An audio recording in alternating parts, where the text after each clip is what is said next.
Owning your own small business is a challenge. Let's talk about it, let's discuss it, let's get different views on it, and maybe you could start a small business soon. Let's get talking.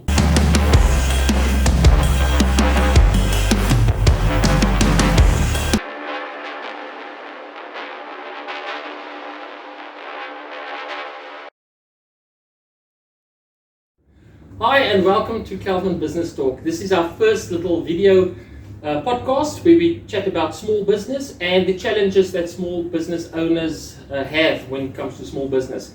So I've got my host Antoinette here with me to help me and to help me assist. So just want to introduce her, say hi. Hi, I'm Antoinette. I don't know which camera to look into. Hi, I'm Antoinette. No, you can look at that main camera. Okay, but for the moment we're probably just looking at the big camera first. Okay, Antoinette Mayer, that's why. Okay, and then we've got Nadine from Nadine Image Consulting. Okay, fantastic. All right, so we're going to just chat about small business and just find a little bit about more what it's all about. The question that we have this morning is, our guest has a small business. I've been in small business for quite a while, but the question really is, when do you take your small business that you're doing part-time, and when do you take that leap of faith and turn it into a full-time business? Is there a specific time to do it? Maybe to give a bit of experience and what we think, just to get a perspective on that. Okay, so when it comes to small business, a lot of people wonders now, when should I do it full-time? When do I take that leap of faith, and when do I start a full-time business? Now, just from my own view, I started a small business when I was 30. I took that leap of faith and I decided, look, I've been working for a salary now for so long and for corporate for so long. Now I want to start my own business and have my own little shop and do teaching. And it was a big decision, but I don't know if anybody nudged me.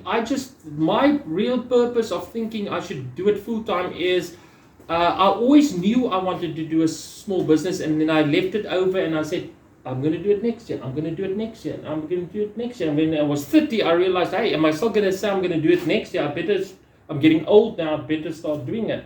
So your interest, Nadine, in small business, did you really have a passion for small business, or did you really think, look, I like image consulting, so now the only way to do it part-time is to have a small business part-time,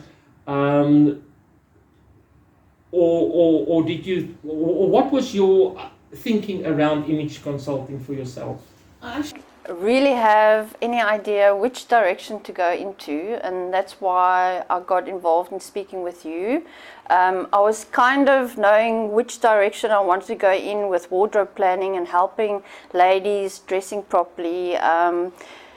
So the small business wasn't there. It was just basically helping people getting themselves sorted out, that they don't have to spend a lot of money sorting their clothing out, that they can work with what they've got. And I had the opportunity to be in the clothing industry since 1992, so I understand fabrics, I understand fits, but I didn't know how to bring it across to someone else. I knew that in the clothing industry, working for a boss, you get to a certain level where you can't go any further. Yeah. So I was a bit scattered on that basis, and that's where you basically brought me back onto track. So small business has now only been new to you for the first time. Yes. And you don't look like 30 to me. You look like 16 or 20 or... I'm 47. I'm 47. Oh, okay. I'm 47. I'm married. So now you think now's the time to start a small... Don't you regret doing it earlier? I tried many years ago. I tried marketing myself. I put stickers on the car. Nothing happened. I wasn't getting any feedback.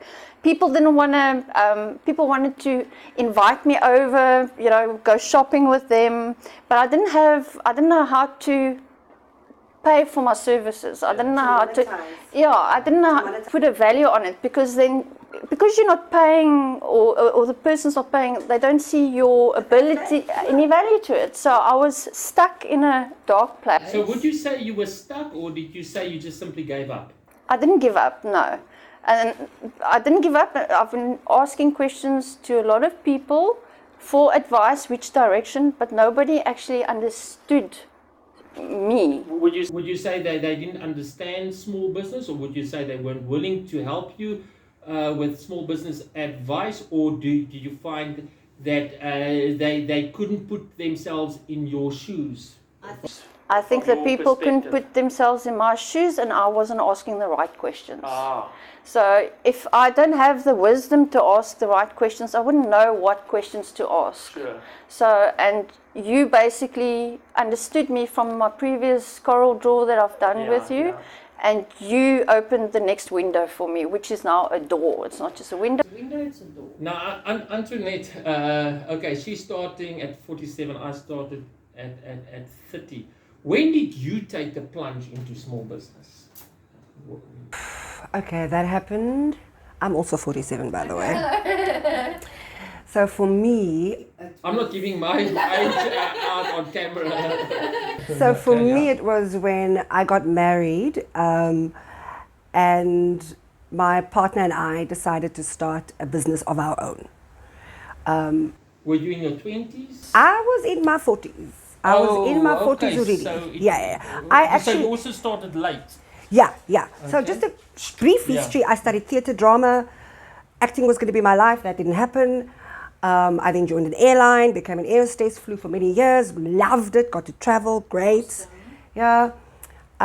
Left the airline because I experienced some tragedy while I was away overseas, and I was just so fearful that it would happen again. So I quit the airline, and I just did whatever I needed to do to get by.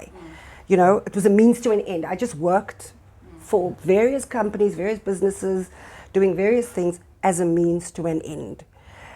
And then I met my partner, and she was into marketing, brand strategy, marketing. And she got an opportunity to work for a company that does work for charities. I love charity. I love giving back. I love anything that's philanthropy. And then that went south for her with her company, and her and I decided, but we can do this. We can do this together And then instead. you did it full time? Then we started in Johannesburg, and it was just the two of us starting this little marketing business, doing direct sales, direct marketing of various charities, and basically raising funds for these charities. So we were selling no product, just an emotion. And when it comes to small business from my side as well, and when people take the plunge, do you have that expectation that you wanting to see results very quickly? Because I had the expectation that, you know, now that I've got a shop, now that I've spent so much on it, and now that I've spent money on brochures and did my advertising, because I opened up an advertising account with the August, I thought now the people must come because I've opened the shop, spend money on the advertising, and I must say the first month it was great, but I soon found out that the sales weren't as what I thought it would be. Do you, or I know for yourself, Nadine, that is not yet an experience for you, but how is that expectations? Surely you do expect now a lot. Well, I'd like to spend more time in it because this is part-time. And I think that, like I said before, 10 years ago, I tried to get revamped up and go. I had business cards, I was going to shops, but nothing was coming back. Somewhere, somehow, I wasn't doing something right. But now that I'm involved with Calvin's coaching, things are happening. I've had my first client. I started in January. So I've already had my first client. I'm already, brei uit. Wat is brei uit?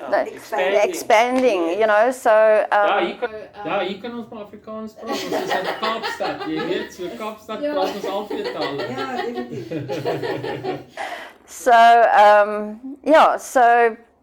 like I said, I'm back on track. You've put me back on track. I'm on the train. I'm taking one station to the next station, and I am getting off. I am seeing what's happening, and I am getting back onto the train again because I'm excited to see what the next station will bring. Yes. I've been to the first station. I've seen success. I've plucked a flower, I've got it at home, you know, that type of thing, and I'm moving on to the next platform now. With your small business, Antoinette, did you find that the results were there, or were you disappointed? I wasn't disappointed. Okay. It was very scary. Yeah. I was like a lot of fear of the unknown. I didn't understand sales. I didn't understand marketing. I knew nothing about it. I knew nothing about charity except that I like to give. Yes. And initially, it was quite hard. It was quite hard because I didn't manage my expectation. And it was just the two of us. But the results were quite rapid. Right. So after, I think it was like 3 to 4 months from just starting with two of us, we had a team of up to 10 agents working for us, doing exactly the thing that we were doing. And then we could step back a bit and expand and think of procuring more business and grow the team. But then... So would you say that was also a result of some training or was it just purely from your experience that success sort of happened? Because I remember when I started, I never really had any business experience. So I ended up making a lot of debt and thinking that as long as the money comes in on my bank account, on my statement, things will be okay. I didn't bargain for the downtimes. Did you experience any of those downtimes? Yep.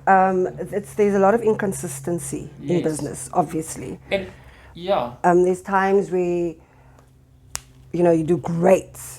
And it obviously it depends on your demographic, where you're working, what your product is, who you kind of exposing your product to. It's also the outer influences and the inner influences as well. So exactly, yeah. So with us, it was a matter of when we got a product, and I call it a product because it was, for example, GBV or education or community upliftment or whatever it is. Certain people care about certain things. Yes. Some people don't like people. They like animals. I like animals. So I would much rather, you get some people, I like dogs, but not cats. you get some people who would much rather part with their money to save an animal than to save a hungry child, because their perception is, why did that family have that child, blah, blah, blah. They come with their own preconceived issues. So it fluctuated, depending on product, on demographic, on what and who you were selling to at that moment. Right. You see, the thing is that a lot of people are scared to take the plunge. And then also when they do take the plunge, sometimes they find it's not always roses as they expected to be. Like, for example, you had to now come back into it, and you've always been on that road. So it's not like you had now abandoned the road of small business, but you've always been on that road. I've only technically been on the 2019 is when we started, right. And then obviously, COVID came and went through that? And that was just as we were busy climbing. Yes. It was terrible. Yeah. And then COVID came and we had to downsize everything. Yes. No more DSTV, no more, no more the small luxuries that we consider luxuries, none of that. Because we still wanted to keep paying our people working for us in our business. Hoping that COVID will be done in 3 to 6 months. Yes, and as we know, 10 months down the line, my car got stolen as well, and financially, Yeah. we took a massive knock. Look, I would say a person that just started their own small business and then get hit by COVID. But now the thing that the reason why I love small business so much is because if you've been in it for a year or two, and you say from 2019, once you've done a year or two, you have a type of resilience. You sort of know what works and what doesn't work, and you can sort of adjust because you've now built up that experience. You align yourself with people that's in that business in the south. So I found with COVID, even though I was in training and everything died down, I could quickly adjust to a lot of people then did online training or they did different courses like. I then presented courses that are related to the web, like web design. So you do find that you have to adjust to your circumstances. Whereas if you're doing, if you're just going for a salary, it's very scary because you don't know how to adjust because you only know one job. That is why I always recommend to people to start something part-time so that it doesn't become a salary loss. Like yourself, you're doing it part-time. But there is a momentum and a resilience and things that you will pick up along the way. So it could still be early days for you, Nadine, but it will definitely pick up so that when you switch over to doing it full-time, you would have already have like a 5-year track record. And this is just my perspective, of my point of view, is that I don't think people should start a full-time business immediately. No. I think they should start a part-time business because, like you say, taking that plunge is very difficult. Yeah. But Antoinette, if I hear what you're saying, I mean, a lot of people get retrenched from work, or you left the airlines, suddenly. So what do you do then? So it's like some people don't make a conscious decision to start about it. I didn't think it through. Yes. It was I completely went on emotion and how I was feeling. Yes. And it took a while, but when I started feeling better, I was like, shit. So would you say it's like being thrown in the deep end and you better swim or swim? Yeah. That's basic. And Zoe and I used to call it PhD syndrome.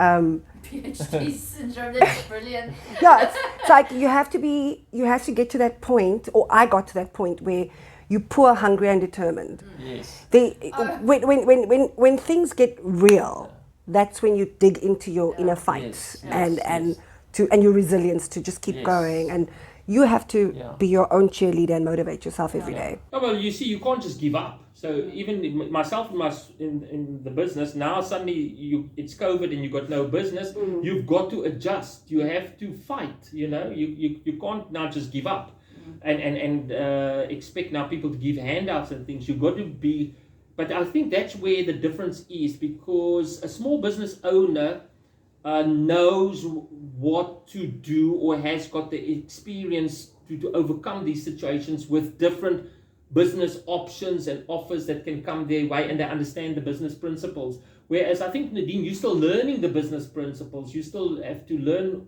all of those things. So it's like you're not being forced to sink or swim. You're getting swimming lessons. Yes. So it's like swimming lessons. Yeah. I've got no. I mean, my opportunity. I've been on the floor laat ek weer probeer. When I was still at school, I had the opportunity to work at Truett's on the floor. I mean, I was 18 years old or whatever. So those days, Truett's would send the casuals to seminars. They'd train them. You'd go to the head office. Yes. All the casuals will be sitting at Emporium or whatever they used to call it. They would explain to you what customer service is. So it comes far away from that, okay? Yes. But, sorry, what was the question again? You can apply what you learned there. Yes. To what you're doing exactly. now. I never forgot that. Yes. I never forgot. It's been in the back. Exactly. Yeah. It's grown into me since those years already. Yes. And I've applied those steps with everything I've basically done. Right. And then So you're going to even apply it now with this new part-time venture of yours? I think I've improved from there. Okay. So,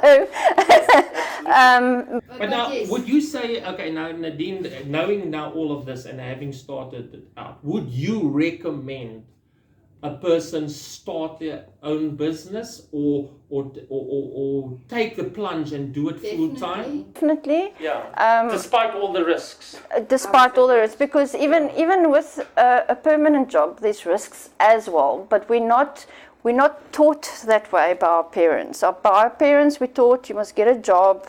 You know, ons weet al daai stories or whatever. Yeah. And but basically, on the small business, when I came back from overseas, I lived overseas for about 6 years. I thought coming back after 6 years, I'll just start where I left off type of thing. It doesn't work that way in reality. You know, you have to start from the basics again. So, yeah, I had to start over, and it was difficult to find work again in those years. It was in 2006. So, in the back of my mind, that's where the image consulting, basically with putting the sticker on the car type of thing, Right. came off. I was looking for work. I was doing bar work then. Right. So, yeah. Long hours. Yeah. So, yeah, you know, trying to get back into the clothing industry, trying to advertise. I mean, I went on LinkedIn. It's difficult. You go on LinkedIn, you connected on all of those, but you still can't find work. Yeah. People don't know who you are. You can't. I'm not coming to small business. I can't sell myself. You know, how do I say to the person over the phone? You're selling yourself now. Well, thanks to you guys. Otherwise, you know, I wouldn't be doing this otherwise. No, I mean literally when I saw you walking in, I looked at you and I thought image consultant. Awesome. Yeah. This is what an image consultant looks like. I appreciate You that. radiated. Yeah. Yeah, you look the part. So that's already your selling point. You are your selling point. Yeah, but I didn't know that before. You know, that now in this, you know, I'm learning about that stuff. And we're coming to the small business, it's more security. Because it's up to you to make. You can't say, listen, I don't agree with my boss that's making wrong decisions, and you probably get fired when you go and tell him he's doing the wrong, you know, maak die verkeerde besluite of it's something that he's not supposed to be doing or whatever. So at the end of the day, if you start your own business, jy steek uit. Yeah, you do stand out. Yeah. But would you say would you recommend small business to people out there? Absolutely. No matter if they got that background, rather like the parents would say, go and get a job. Do you know what? We are taught one thing, but then everybody has an innate burning and yearning in them to be better than what you've come from or what you know. Some people might like comfort zones, but if you have that burning and you want to start your small business, I would say do it. Okay. Do it. You learn as you go along. Like we said earlier on in our little back room conversation, my thing is, how do you eat an elephant bite at it? One bite at a time. You learn Little steps. And don't expect overnight I success. think that's the problem. Don't expect overnight results, but Yeah. know that your micro steps is going to take you to your macro goal, and you will have results if you you've got project and you have that determination. and you keep going and you surround yourself with a proper team and a proper support structure. Yes. And if you don't know things, ask. Yeah. Yeah. Jy weet, ons moet vra. Ons moet vra, ja. The thing is, but also ask from the right people, because not many people can give small business advice, and then you're totally off track. Yes. Well, guys, I think we can wrap up our conversation. I just want to put it together and say this as well, is that look at the unemployment rate that we are with, and look at the job opportunities. Yeah. You know, it gets more difficult, and since COVID, the job opportunities are so scarce. So why not take the plunge and do a little course or learn something about small business and grow it? Because you might not know what talents lie hidden inside you, which would only with a small business you could have let that come out. And Calvin, there's so many courses online, free courses that you can do to educate to yourself, educate and to yeah, build, to skills. get that knowledge. Right. It's not like there aren't any outlets or places you can go to get the information. Yes. It's out there. You must just look for So it. what do you do now? So now you go and find a job, and now you didn't get any pay increases, and or you settle for a job that is not really what you want just because you have got that salary at the end of the month. So I think we have to sort of, small business pushes you out of that comfort zone, you know. And I think it's a mindset change. And I think it's a mindset change. And it also teaches you discipline. Yes. Because with your boss, you go in and you're there for those couple of hours. Sometimes you zone out for half the day. You're not as productive as you should be. True. You know what? But because you're there in that office, you pretend to work as hard as you possibly can. But with your own business, Motivated. you have to be disciplined. You have to motivate yourself. And you kind of like find yourself growing into this different person. Yeah. You like the person you're growing than into. what you would be if you were working for a boss. Yes. And that hamster wheel. Yes. Well, let's hope we can all grow into the small business that we want and the person that we want to be. Guys, thanks for joining us on our first podcast. We'll have another guest for next week, and I hope we've inspired you a little bit to take the plunge and just go for it and start your own small business. Thank you.